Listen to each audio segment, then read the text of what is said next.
থেকে বাঁচার জন্য আল্লাহ বলে ইয়া আইয়ুহাল্লাযীনা আমানু কু আনফুসাকুম ওয়া আহলিকুম নারা। এখানে আল্লাহ ঈমানদারকে বলে জাহান্নামের আগুন থেকে বাঁচো। ইল্লাল্লাযীনা আমানু, আল্লাহ বলে ঈমান আনো।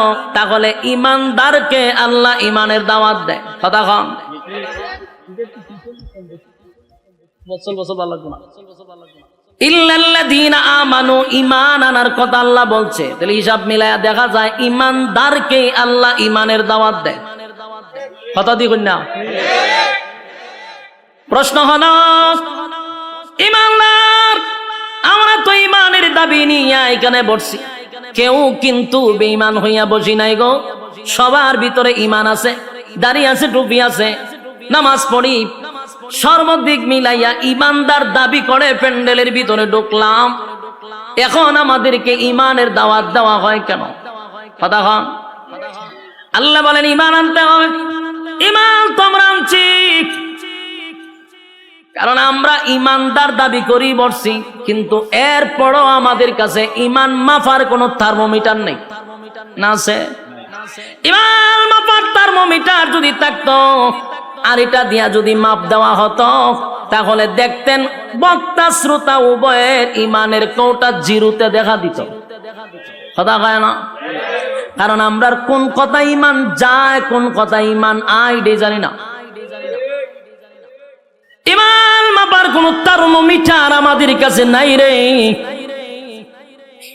এই জন্য আমরা সুদ খায়াও ঈমানদার দাবি করি, ঘুষ খাওয়ার পর ঈমানদার দাবি করি, নামাজ না পড়াও ঈমানদার দাবি করি, টেন্ডারবাজি সাদাবাজি কইরাও ঈমানদার দাবি করি, খুন বদমাশি কইরা ঈমানদার দাবি করি, এরপরে দর্শনের সেঞ্চুরি করার পর ঈমানদার দাবি করি, আর লুটপাট করার পর ঈমানদার দাবি করি।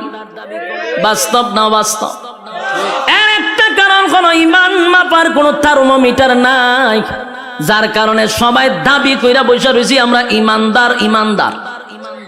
আমরা যদি আসলে ঈমানদার হতাম তাহলে আল্লাহ ঈমানদারকে ঈমানের ওয়াজ করত না।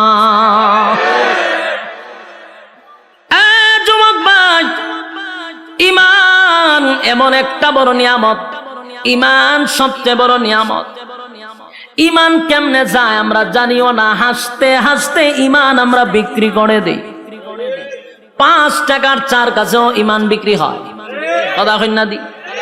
বুড়া বুড়ির সময় এলে দেখবেন লাঙ্গল মার্কায় গিয়া চা খাওয়ায়, কয় বুট কারে দিবি, আপনারই দিব।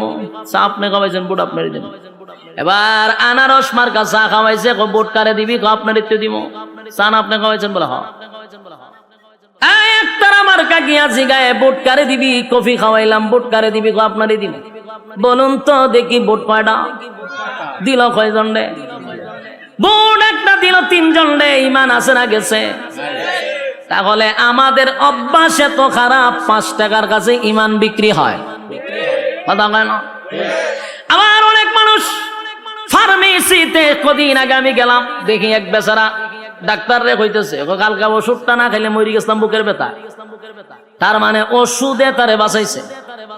এই কথাটাও সাংঘাতিক। আমরা কিন্তু এগুলা বলি, এই কথার দ্বারা ঈমান চলে যাওয়ার সম্ভাবনা আছে না নাই?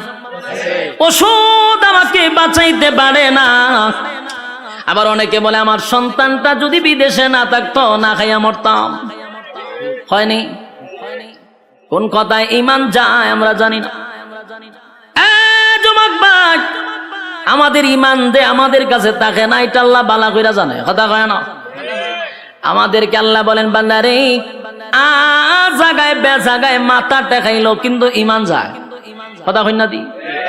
মাথা খার জন্য, কপাল খার জন্য বানাইছি। রব্বে কারীম বলেন কপাল আমি বানাইছি বান্দা আমার জন্য। একমাত্র মাথা নত করবি আমি আল্লাহর কাছে। আল্লাহ ছাড়া কোথাও যদি মাথা নত করো ঈমান থাকবো নি। জায়গায় বে জায়গায় মাথা টেকাইলে চলবো নি। মাজারে দরগায় বাবার পায়ে, অমুকের পায়ে, তমুকের পায়ে মাথা টেকানো যাইব, ঈমান থাকবো নি? তাহলে আমাদের ঈমান ঠিক এইভাবেই চলে যায়। এরপর আমরা দাবি করি ঈমানদার। কথা কয় না? ঈমানের দাবি নিয়া ইমানদার, ইমানের দাবি নিয়া বসে আছি, কিন্তু সকাল বিকাল ইমান চলে যায় আমরা বলতে পারি না। আর ইমান এত দামি, ইমানটা এত দামি, এত দামি, এত দামি। আল্লাহ বলে বান্দারে ইমান যদি থাকে পাহাড় পরিমাণ গুনাহ যদি হয়, আল্লাহর হক নষ্ট করছেন বান্দা যদি একটা সময় ভিতরে এটা বুঝে আসে যে আমি গুনাহ করতে করতে পাহাড় পরিমাণ করছি, গুনাহ করতে করতে সাগরের পেনা পরিমাণ কইরা ফলাইছি, এটা যদি একটা সময় বুঝে আসে, আর বান্দা যদি তার সমস্ত গুনাহর উপরে লজ্জিত হয়ে যায়, ইমান আছে কিন্তু গুনাহ আছে, ইমান থাকার পরে গুনাহ আছে, গুনাহ আছে ইমানও আছে গো। গুনাহটা যদি সাগরের ফেনার মতো হয়ে যায়, পাহাড় পর্বতের মতো হয়ে যায়, আর এই গুনাহর উপরে যদি বান্দা কোন সময় লজ্জিত হয়ে যায়, বান্দা যদি লজ্জিত হইয়া চিন্তা করে আমি তো গুনাহ করছি, আমার গুনাহটা যদি আমার মা দেখতো গো, সন্তান বলে কোনোদিন মা পরিচয় দিত না, গুনাহ যদি বাবায় দেখতো সন্তান বলে পরিচয় দিত না। আমি যে গুনাহটা করছি আমার স্ত্রী দেখলে কোনোদিন স্বামী বলে স্বীকার করত না, আমার গুনাহ যদি আমার সন্তান দেখে বাবা বলে পরিচয় দিবে না। আল্লাহ আমি এত জঘন্য গুনাহ করলাম, আসমানের নিচে আমার মতো গুনাহগার কেউ নাই। আল্লাহর দরবারে যদি নুজুলে রহমতের সময় কোন বান্দা বান্দি আল্লাহর কাছে লজ্জিত হয়, গুনার উপরে লজ্জিত হইয়া চোখের পানিগুলো ছেড়ে দিয়া অতীতের গুনার উপরে লজ্জিত হয়, ভবিষ্যতে এমন গুনাহ করবে না এমন যদি প্রতিজ্ঞা করে, আর নজুলে রহমতের সময় বান্দা যদি আল্লাহর কাছে গুনার জন্য লজ্জিত হইয়া কান্দে রে, আমার আল্লাহ ফেরেশতাদেরকে জিজ্ঞাসা করবে, ফেরেশতারা বল আমার বান্দা কেন কান্দে? ফেরেশতারা বলবে মালিক আপনার বান্দা জাহান্নামের ভয়ে কান্দে। আল্লাহ বলেন জাহান্নামকে আমার বান্দা দেখছে না মালিক, জাহান্নাম কোনোদিন দেখে নাই, তাহলে কেন কান্দে? বলে আলেমদের জবানে জাহান্নামের ভয়ের কথা শুনছে এই জন্য কান্দে। আল্লাহ বলেন আর কিসের জন্য কান্দে?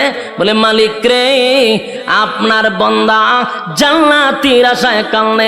আমার মালিক জিজ্ঞাসা করে ফেরেশতারা শুন আমার বান্দা কি জান্নাতের আরামায়েশ দেখছে? না মালিক দেখে নাই, না মালিক দেখে নাই, তাহলে কেন কান্দে? বলে জান্নাতের আশায় কান্দে, জাহান্নামের ভয়ে কান্দে। আল্লাহ গুনার উপরে লজ্জিত হইয়া বান্দা কান্দে গো।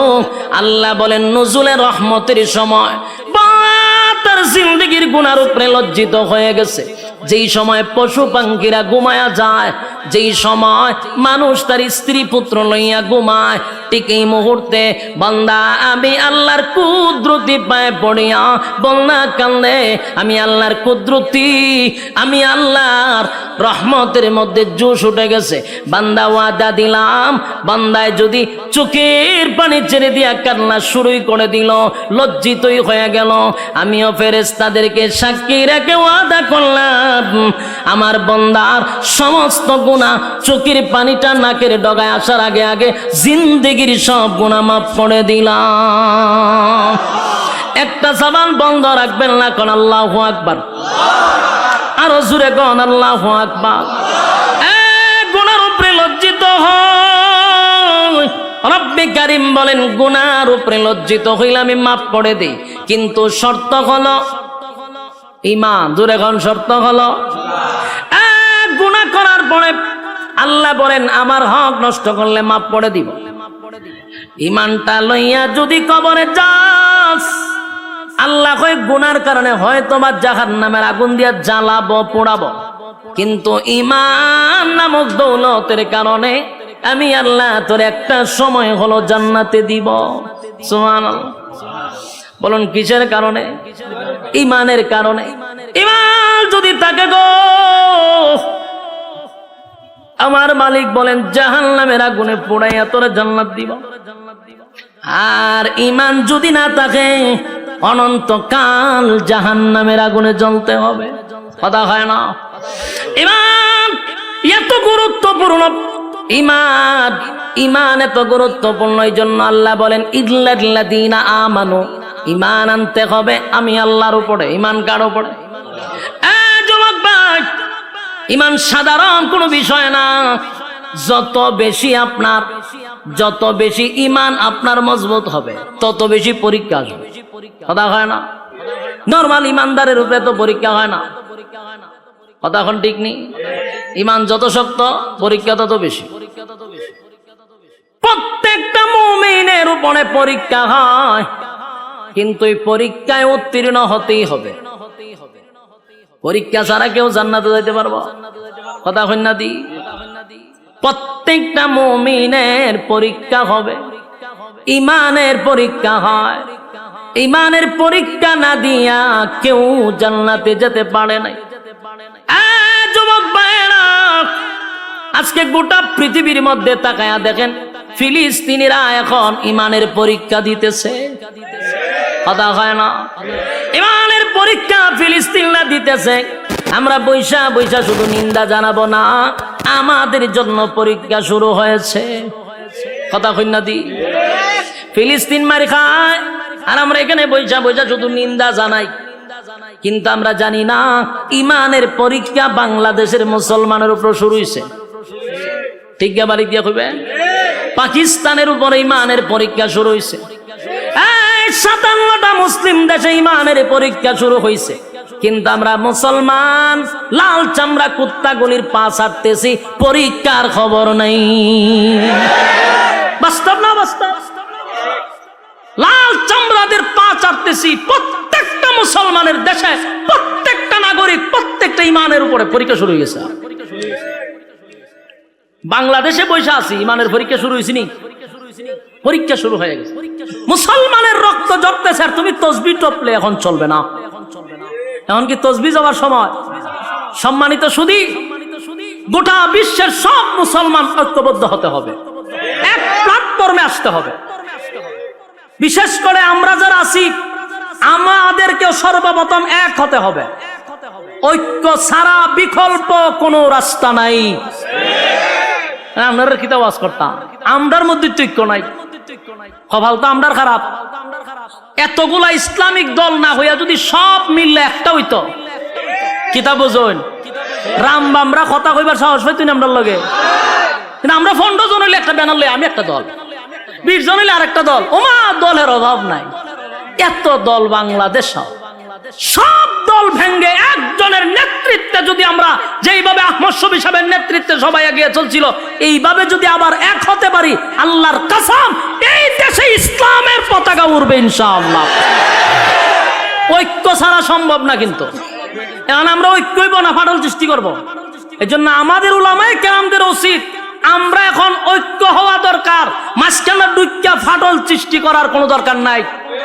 আমরা কিন্তু অনেকে আছে ফাটল সৃষ্টি করা শুরু করছে। আমরা সেই ঐক্য হইতে মাঝখানটা দেয় ফাটল সৃষ্টি কইরা না। যতদিন না পর্যন্ত ঐক্য না হব, আল্লাহর কসম মায়ের খাইতেই থাকবো, মায়ের খাইতে থাকবো 100%। আজকে আপনি খাইতেছেন, কালকে আমারও ধরবো, এটা নিশ্চয়তা নাই। আপনারা ধরছে আর আমি যদি আমার দল না, কে সুখ দে রে, 2 দিন পর আপনারা শেষব, এটা নিশ্চিত থাকেন। আর অলরেডি বাংলাদেশে কিছু প্রমাণও আমরা পাইছি। কথা হয় না দি? একজনে মারলে আরেকজন হাতে তালি দেয়, হেরও ধরছে, যে তালি দেয় হেরই ধরে, তবে একটু সময় নিয়ে ধরে। বাস্তব না বাস্তব? তাহলে একজন আরেকজনেরটা দিকে টিটকারি মস্করি না করে সবাই আমার ভাই, আমার মুসলমান মুসলমান, আমরা ভাই ভাই, আমাদের এক ছাড়া বিকল্প কোনো রাস্তা নাই। আর আমাদেরকে ফাটল ধরানোর জন্য আমাদের মাঝখানেও কিছু লোক তারা রেডি করে রাখে ফাটল করবার লাগে। বলুন, ঐক্য ছাড়া বিকল্প কোনো রাস্তা আছে? গোটা বিশ্বের সব মুসলমানরা যদি আজকে হুঙ্কার দিত, ইসরায়েলি পারত ফিলিস্তিনের উপরে হামলা করত, কিচ্ছু লাগে না। আমাদের যতটুকু স্টাডি আছে, এতটুকু গবেষণা করে আমরা যতটুকু বুঝতে পারছি, সবচেয়ে বেশি সম্পদ হলো মুসলমানের হাতে। এর মধ্যে সবচেয়ে বড় সম্পদ হলো তেল। তেলের উপরে সম্পদ আছে না? আল্লাহর কসম, যদি এখন আরব দেশগুলি বলে যে আমরা তেল দেওয়া বন্ধ করে দিব, সব লাল চামড়া কুত্তাগুলি দৌড়ের উপরে থাকবো, শুধু তেল বন্ধ করে দিলে। এই সম্পদ আল্লাহ মুসলমানকে দিছে। কিন্তু দেখেন না, মুসলমান এত বড় সম্পদ পায়, এরা ফাও ছাড়তেছে। লাভ হইব কি? পা ছাড়তেছে তারা। খালি মুসলমান একটা হুঙ্কার দিলে আজকে প্রতিদিন সকালে লাশের মিছিল দেখতে হয় না।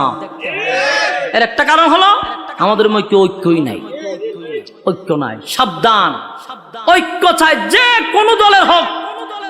আমরা ঐক্যের জন্য কোন তরিকা দেখব না ইনশাআল্লাহ। তরিকা থাকতে পারে, ভিন্ন তরিকা একজন থাকতে পারে, তার তরিকা মতো চলতে দেন, কিন্তু মুসলমান হিসেবে আমরা এক প্ল্যাটফর্মে আসতে হবে। এছাড়া বিকল্প রাস্তা নাই তো। আমি জানি আমার কথাগুলি আপনাদের কাছে বেশি মজা লাগবে না, কথাটা সবার কাছে যে পছন্দ এমনও না। কারণ আমরা দেশে যেহেতু ফাউন্ডেশন লই একটা ব্যানার লই দৌড় মারি, তো সুতরাং আমার এই কথাগুলি আপনাদের কাছে যে পছন্দ হবে এটা আমিও জানি পছন্দ হবে না। কারণ আমরা 20 জন হইলে এখন আমি চিন্তা করলাম আমার সভাপতি বানাও, আমার নেতা বানাও। এই নেতাগিরি বাপ যতদিন না ছুটবে ততদিন এই বাংলাদেশে ইসলামিক আইন কায়ন কোনটি কায়েম হবে না। যতই স্বপ্ন দেখেন ইসলামী হুকুমত কায়েম হবে, কখনো সম্ভব না। কারণ আমার ভিতরে নেতাগিরির বাপ আছে। আমি ফাউন্ডেশন লয়ে সভাপতি হইতাম চাই, ফাউন্ডেশন লয়ে আমি প্রধান অতিথি হইতাম চাই। তো কেমন হইব? যুবক ভাইরা আমার, আল্লাহ বলেন 1 নাম্বার কর্মসূচি হলো ইমান, ইমান, ইমান। আর অলরেডি ইমানের পরীক্ষা কিন্তু শুরু হয়ে গেছে। আমরা প্রত্যেকেই ইমানের পরীক্ষা দিতে হবে। সাহাবায়ে কেরাম জান্নাতীর সার্টিফিকেট পাইছে কিন্তু ইমানের পরীক্ষা দিয়া। কতক্ষণ পরীক্ষা ছাড়া সার্টিফিকেট পাইছে? সাউন্ড একটু তুইলা দেন না, দিবি তো সাউন্ড ঢুকে যায় আওয়াজটা। আমি বলুন, সাহাবায়ে কেরাম যারা জান্নাতে গেছে কি ইমানের পরীক্ষা না দিয়ে গেছে না পরীক্ষা দিয়ে গেছে? প্রত্যেকটা সাহাবী ইমানের পরীক্ষা উত্তীর্ণ হয়েছে। সুবহান। যুবক ভাই, আমার উপরে তোমার উপরও ইমানের পরীক্ষা হবে। ইমানের পরীক্ষা আসলে আমরা অটল থাকবো, ঠিক কিনা বলেন? ইমানের প্রতি আমরা অটল থাকবো, জীবন দিব কিন্তু ইমান দিব না। রাজি আছি? জীবন দিব, ইমান দিব না। মা এবং সন্তানকে দুজনকে গাছে বাইন্দা মারছে। মা সন্তানরে বলে, বাবা রে, আরো যদি নির্যাতনের মাত্রা বাড়ায়া দেয়, সাবধান, জীবন যদি চলে যায়, যাক, ইমান দিবি না। ইসলামের প্রথম যিনি মহিলাদের মধ্যে শহীদ হলো সুমাইয়া রাদিয়াল্লাহু তাআলা আনহা। গাছের সঙ্গে বাইদা সন্তানের সামনে নির্যাতন করছে, কিন্তু সন্তানকে নসিহত করে, বাবা রে, জীবন যদি চলে যায় চলে যাবে, কিন্তু ইমান দেওয়া যাবে না। ইমান দেয় না, কারণ জীবন চলে গেলে জান্নাতের ভিতরে আমার আল্লাহ জীবন দিবে গো, কিন্তু ইমান চলে গেলে আর কোনদিন ইমান পাওয়া যাবে না। ইমানের পরীক্ষার যুগের পর যুগ যারা ইমান আনছে তাদের উপরে পরীক্ষা আসছে। শুধু আমাদের নবীর সাহাবায়ে কেরামদের যুগে নয়, এর আগেও যারা ইমান আনছে তাদের উপর পরীক্ষা হয়েছে। কথা কয় না? ইমানের পরীক্ষা আসছে। আল্লাহ রাব্বুল আলামিন রাসূলকে জানায়া দেয়, নবী গো, আপনার আগেও যারা ইমান আনছে তাদের উপর পরীক্ষা আসছে। একবার পয়গম্বর বসা সাহাবায়ে কেরামরা নবীর কাছে এসে বলেন, নবী গো, আল্লাহর কাছে একটু বলেন না, আমরা সহ্য করতে পারি না গো নবী, যেই পরিমাণ নির্যাতন, যেই পরিমাণ নির্যাতনের স্টিম রোলার, আল্লাহর কাছে বলেন আমাদেরকে যেন সাহায্য করে। ওই গ্রামের একটা সালিশ পর্যন্ত প্রভাব ঢুকে গেছে। সব জায়গা খালি গরম, সব জায়গা কি খালি গরম আর গরম। গরমের টেলায় মানুষ ডরায়া হক কথাই হয় না। গ্রামের একটা সালিশ দরবারে কিছু সর্দাররা বিচার করবো, এখানেও পাওয়ার দেখানো হয়। তাই পাশের মানুষগুলা তাদের ব্যাপারে হক কথাটা বলতে চায় না, আর তাদের হক কথা না বলার কারণে নির্দোষ মানুষগুলি দোষী সাব্যস্ত হয়ে শেষ পর্যন্ত কারাগারে যেতে বাধ্য হয়। একটা মাত্র কারণ, 3 নাম্বার কর্মসূচি না পালন করার কারণে। বাস্তব না বাস্তব? বেচারা 5 ওয়াক্ত নামাজ পড়ে, মাথায় একটা কালো দাগ আছে, তসবিহ একটা আতো আছে, মসজিদ থেকে বাইরিয়া বাসা পর্যন্ত যাইব, পাশে ডুল বাজনা হইতেছে, ডান্স তো পাগলো ডান্সের গানের আওয়াজ হইতেছে, বেচারা তসবিহ পড়ে আর সুবহানাল্লাহ সুবহানাল্লাহ, সি সি সি সি আমরা কেডা করতেছে, এটা কার ছেলে এরকম গান বাজনা বাজায়? তখন কয় চাচা এটা তো সগির আলীর ফুলা, বড় খারাপ সুবহানাল্লাহ সুবহানাল্লাহ সুবহান, তাই তসবিহ আছে, তাই কি আছে তসবিহ, আর এদিকে নিন্দা জানাইতেছে, হে বালইলনের ফুলা বালইব কেমনে, সুবহানাল্লাহ সুবহানাল্লাহ সুবহানাল্লাহ, মসজিদের ভাষায় এরকম ডুল বাজনা বাজানো ঠিক নেই, সুবহানাল্লাহ সুবহানাল্লাহ সুবহানাল্লাহ সুবহানাল্লাহ, এ আমরা যে হলো ঠিক হইছি নি, সুবহানাল্লাহ সুবহানাল্লাহ, এ মানুষ হইতো না, সুবহানাল্লাহ সুবহান, এগুলা কইতে কইতে বেচারা গিয়া দোকানো বসছে, কই বসে দোকানো বে সুবহানাল্লাহ তসবিহ তো আছে, সুবহানাল্লাহ সুবহান করে এক কাপ চা দে, সুবহানাল্লাহ সুবহানাল্লাহ, দেখছত নি ডুল বাজনা কেমনে বাজায়, সুবহানাল্লাহ সুবহান, এদিকে তাকাইছ না, সুবহান টিভিটা ছাড়ছেন, সুবহানাল্লাহ সুবহানাল্লাহ সুবহান, ফিলিস্তিন আর ইসরায়েলের যুদ্ধ চলতেছে, টিভিটা বালা করে সারা, সুবহানাল্লাহ সুবহানাল্লাহ, বেচা কিনি হয় না তোর দোকান, সুবহানাল্লাহ সুবহানাল্লাহ সুবহানাল্লাহ সুবহান, বাকিটা কি দিস না, সুবহানাল্লাহ সুবহানাল্লাহ, আর সগির আলীরে বুলো বাকি দিস না, সুবহানাল্লাহ সুবহান, এর ফুলাটা মানুষ হইছে না, এও মানুষ হইছে না, সুবহানাল্লাহ সুবহানাল্লাহ, 100 কত হইছে? ওই তো তসবির মাথা একটা আছে, এখানে একটা সুমা দেয় 100, কিন্তু 100-র ভিতরে যে খাম কু খাম, দিনের খাম রাত্রের খাম সব ঢুকাইছে। এরকম মুসল্লি আপনারা চোখের সামনে পড়ছিনি? হ্যাঁ, কত লম্বা তসবি লই হাতে মসজিদের বাড়িয়ে দৌড়াদৌড়ি করে, কিন্তু তার সামনে আখাম কুখাম হইতেছে সেপ পালাইয়া দেয়, সেপ পালায়। এগুলো আমরা নিন্দা জানাই, কইয়া মসজিদও যায় বাড়িতেও যায়। বলুন হক কথা কি খালি হুজুররারই না এই তসবিওয়ালার? আল্লাহ হয় 3 নাম্বার কর্মসূচি মানছত না তো জাহান্নামে ইচ্ছা মতো সাইজ করা হবে। বলুন 3 নাম্বার কর্মসূচি কি মানলো? কোথাও হক কথা নাই, সমাজের বিচারও নাই, প্রতিনিয়ত তালাক হইতেছে, স্বামী স্ত্রী ঝগড়া লাগতেছে আর তালাক 14 গোষ্ঠী দিতেছে। উনি তালাকের বিচার করবো কে? ইমাম, ঠিক না? এই তালাকের বিচার করে গ্রামের সালিশ দরবার যে করে কিছু সুৎকুর আর ঘুষখোর লম্পট বদমাশগুলি বসে তালাকের বিচার করত। তো বিচার করতে গিয়ে কি কয় জানেননি? কয়তো যাক যা ডইবার হয়ে গেছে গা, রাগ কইরা কইছে কি তা হইতো না, এটা গুসা কইরা তালাক দিছে, এটা কোনো অসুবিধা নাই, বাচ্চা কাচ্চা আছে, অন যাইব কই, আচ্ছা এটা একটা মিলাই দাও। কথা বুঝতেছে? কত বড় লম্পট! আল্লাহ যেখানে নিষেধ করছে আল্লাহরে আবার ঠিক করে মিলাইয়া দেয়। তালাক দিয়ে দিছে রাগ কইরা, কি কইরা? তালাক কি মানে হাসতে হাসতে দেয়, হাসতে হাসতে বলে তোমার ছেড়ে দিছি, এই কথা কয়নি। তালাকটা কেমনে দেয়? রাগ করি তো দেয়, হেরা বিচার করে রাগ করে দিলাইছে। যে বলুন তো দেখি, পিস্তল আমার হাতে, আমি যদি কেউ হাসতে হাসতে গুলি করি মরবনি? রাগ করে গুলি করলে দুটোতে মরতেছে, হাসা দিল মরে, গুসা কইরা যদি গুলি করি তাও মরে। তালাক হাসতে হাসতে দিল তালাক হয়, কাঁদতে কাঁদতে তালাক দিলে হয়, রাগ কইরা দিলে হয়। কিন্তু লম্পটরা বিচার করে বাচ্চা কাচ্চা হয়ে গেছে, বাচ্চা যাক এটা একটা মিলাই জিলাই দিলাম। বিচার করার কথা ছিল কে? বিচার করলো কে? সমাজের বাস্তবতা এরকম বর্তমানে আছে না নাই? এর একটা দোষ হলো আমরা দলে দলে বাগ হইতেছি, বাস আমরার যে দায়িত্ব ছিল এটি আমরা জানি না। আমরা দায়িত্ব হন আমরা বুঝছি মসজিদ ইমামতি করো আর দাওয়াত টাওয়াত খামু, কেউ মরলে 40 পড়ামু আর খতম টতম আইব সুবহানাল্লাহ সুবহানাল্লাহ পড়মু, বাস 100 টাকা দিব আমরা পড়ব। দুঃখের সাথে বলতেছি এটি কি আমরা দায়িত্ব? ইমাম শব্দের অর্থ হইল নেতা। ইমাম শব্দের অর্থ কি? যিনি মসজিদের ইমাম আর খতিব।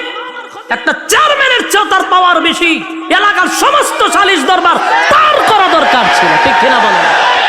আজকে যদি ইমাম আর খতিব যদি এলাকার বিচার করত, এলাকার সালিশ দরবারে ইমামদের হাতে দায়িত্ব দেওয়া হতো, আল্লাহর কসম নির্দোষ মানুষ কোন সময় দোষী হতো না, দোষী মানুষ নির্দোষ হতো না, তালাকপ্রাপ্ত মহিলারা যারা সন্তান জন্ম দিত না। আফসোসের বিষয় হলো ইমামদেরকে বুঝাইছে তোমরা হুজুর গরম ভাত খাইবা আর 500 টাকা তোমরা দিমু, ইমামতি তোমরা দায়িত্ব কেন? বিচার আসার আমরা তো ছেড়ে দেন। কি বাটপারি শুরু করছে সর্দার গুলার বিচার গুলো আমি বহুত দেখছি। তার 10টায় বিচার করতো, ওই বুড়ায় 8টা এক, কিন্তু বিচারে গিয়া পাট পাট হয়। আগেই পরামর্শ করে আমি এমনি কমু, তুই এমনি কবি, তুই আর আমি লেগে যাবো ঝগড়া, বিচার আবার 1 সপ্তাহ পরে ফেলাম।